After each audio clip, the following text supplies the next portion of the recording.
Kinakiligan na naman sina Taylor Swift at ang boyfriend niyang si Travis Kelce. Naispatan silang sweet sa isang beach. Ayon sa US tabloid na TMZ, kuha ang mga ito sa kanilang bakasyon sa Bahamas. Naispatan din silang nag-kiss habang naliligo sa dagat.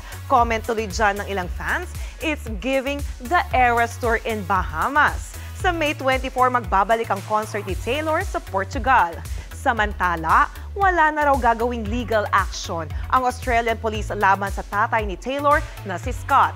Kaugnay yan sa akusasyon kay Scott na nanuntok daw siya sa isang photographer ni Taylor sa Sydney. Hindi naman idinitalya ng mga polis doon kung bakit hindi na sila magsasampa ng kaso kay Papa Swift.